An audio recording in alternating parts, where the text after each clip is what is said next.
DMTV Info, votre chaîne d'information en temps réel. La politique, la santé, le sport, les faits de société, la musique, les rumeurs et bien plus encore. Vous découvrirez cela dans notre chaîne DMTV Info.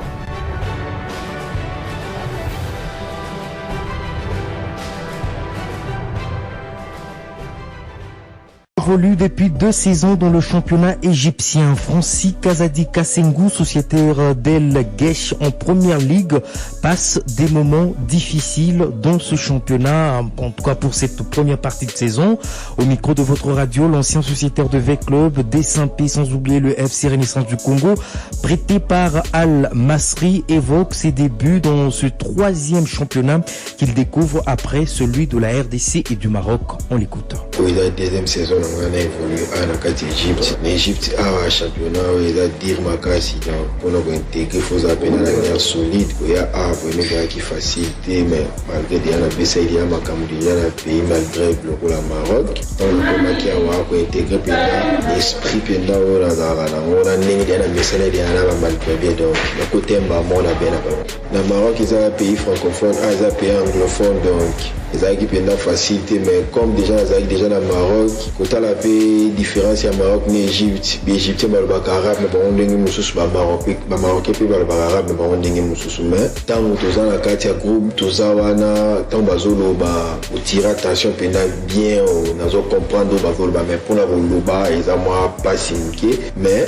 mon mususu na loba na ebi tout ça là mais ils allaient surtout comme dans exercice dans la séance ni tout ça on a toujours aux amtasuka pour na otala déjà sur na moins déjà mutali pour ça PC exercice de qui dans l'omba la mort donc mais dans na taleli déjà en Égypte awa deuxième saison oyo donc sur ina nzambo suma suna ozalo sous en la 3e saison là ngi comme facile pour la saison oyo puis dans notre avec si na phase aller au nord les Canada difficulté makasi donc pour une équipe na biso bon tant nazaki na masiri après kinga na El Gesh tozaki na entraîneur mususu après balongo l'entraîneur va pesa entraîneur mususu pas entraîneur mususu ayo ya mais ça vraiment moi makasi mingi donc on a le baka la français balobi vaut mieux la fin d'une chose la commencement donc la début on est tous pour la phase aller to betika 12 matchs tout ça na 5 matchs pour phase aller ici la protocole retour l'esprit nazana on peut na confiance yanga on a bien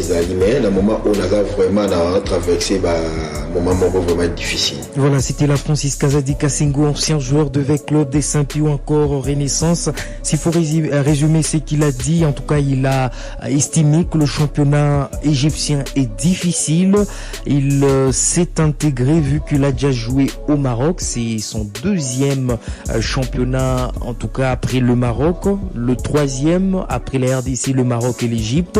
La petite difficulté se trouve au niveau de la langue. En Égypte, on parle l'anglais et l'arabe et il va en tout cas s'habituer. Il promet de décoller lors de sa 2e saison dans cette formation, mais pour l'instant c'est difficile puisqu'il y a eu un nouveau coach et puis il doit avoir un peu de temps pour également s'imposer. Voilà, donc c'était l'international congolais Francis Kazadi Kassengou qui évolue en Égypte. Quittons l'Égypte pour le Maroc où il y aura ce match retour entre le Maroc et la RDC. Ça sera demain à partir de 20h30 heure de Kinshasa. Il sera 19h30 à Casablanca au stade Mohamed V. Tout le monde est mobilisé. D'ailleurs, la délégation congolaise composée de 150 personnes quitte le pays ce soir à 22h pour le Maroc.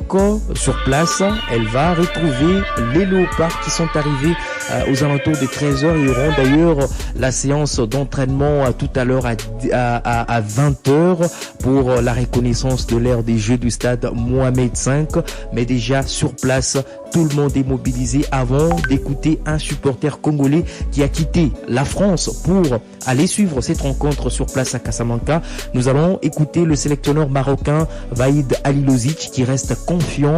Il sait qu'ils sont à 90 minutes d'une qualification pour le mondial. Après match nul qu'on a fait pour match aller contre l'équipe de Congo. Il nous reste encore 90 minutes pour qualification pour Coupe du Monde. On n'est pas encore qualifié, même on a obtenu un bon résultat, malgré pas mal de difficultés. J'espère qu'on va jouer encore un petit peu meilleur. J'attends de votre soutien inconditionnel, qu'ensemble gagne ce match et obtient la qualification pour Coupe du Monde. Voilà, c'était là Vaïd Halilovic, sélectionneur marocain. Les Marocains se sont d'ailleurs entraînés aux alentours de 17h, heure du Maroc. Il était 18h ici à Kinshasa. Plutôt, et voilà, il y a eu, c'était l'entraînement des Marocains.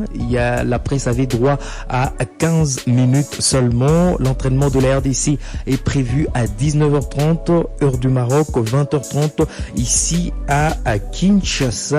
Et puis nous allons rester au Maroc pour avoir notre confrère Houssine Taba. Il est chargé, responsable média de la Renaissance de Berkane. Lui est en route pour la ville de Casablanca où poursuivre cette rencontre.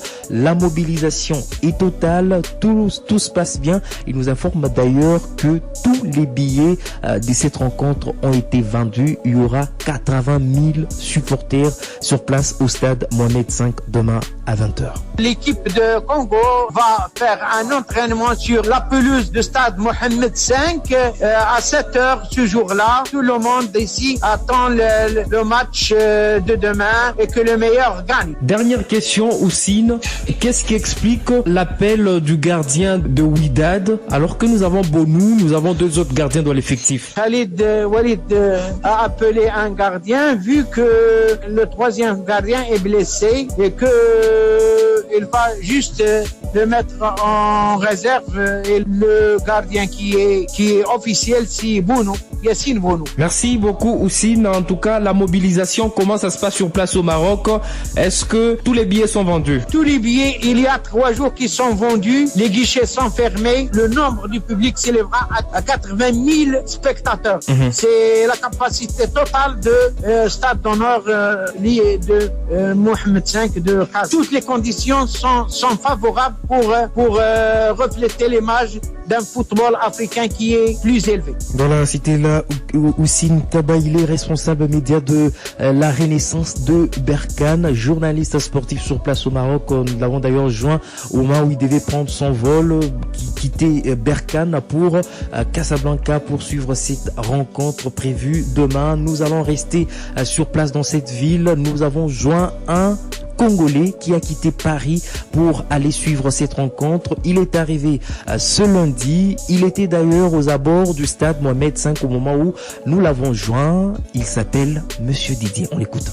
La mobilisation, elle est au maximum et on sent que la ville est un peu en effervescence actuellement. Il y en a beaucoup qui sont aux abords du stade. On s'est retrouvés là. Les Marocains n'arrêtent pas de nous taquiner avec tout ce qui s'est passé au match aller, mais on est confiant. Il n'y a pas des désordres, genre des menaces de la part des Marocains? Bon, vous savez, là actuellement, les Marocains, ils sont accueillants. Bon, on attend juste le résultat final de demain pour voir un peu quel sera vraiment leur comportement vis-à-vis de nous. Mais pour le moment, ils sont accueillants. Bon, comme là, nous sommes là quelques Congolais venus un peu de partout. Bon, surtout, on a aussi un peu en touriste et puis il y a les compatriotes déjà qui vivent ici, c'est un peu différent pour eux. Mais pour nous, pour le moment, nous qui venons de l'étranger, nous sommes bien reçus. Le billet, ils ont fixé le billet à combien? Et nous avons appris que tous les billets sont déjà vendus à quelques heures du match. Les billets sont déjà vendus. Il est impossible actuellement de trouver un billet à part sur le marché noir. Alors en fait, les Marocains, ils avaient un site auquel il fallait venir s'inscrire et puis après aller payer. Mais bon,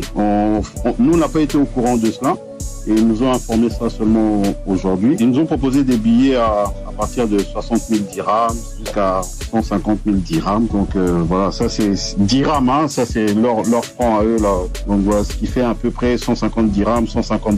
Merci beaucoup. Est-ce que vous y croyez? Votre pronostic? Le pronostic, en tout cas, je ne sais pas, je n'ai pas encore vu la compo, mais je partirai pour un 2-1 pour le Congo. Il est confiant, c'est un supporter, un Congolais qui a quitté quitté Paris pour aller suivre cette rencontre. Le soutien est total et même des certains sportifs, notamment l'ancien sélectionneur de la RDC, Jean-Florent Ibenge, lui qui est sur place au Maroc, dans la ville de Berkane. Il est entraîneur de la Renaissance de Berkane. Il est confiant.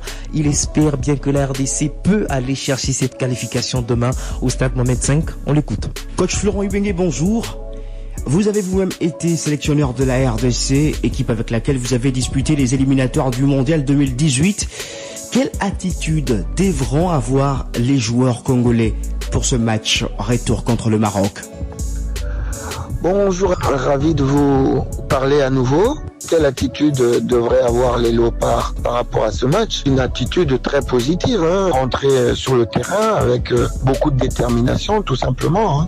Le nul avec but concédé à domicile semble être désavantageux pour les Léopards, mais en contrepartie, pensez-vous qu'il pourrait constituer un élément de plus pour motiver les joueurs? Le nul concédé à domicile, évidemment, avec un but encaissé, n'est pas une bonne chose, mais il va nous booster de toute façon. C'est une situation qu'on a déjà connue.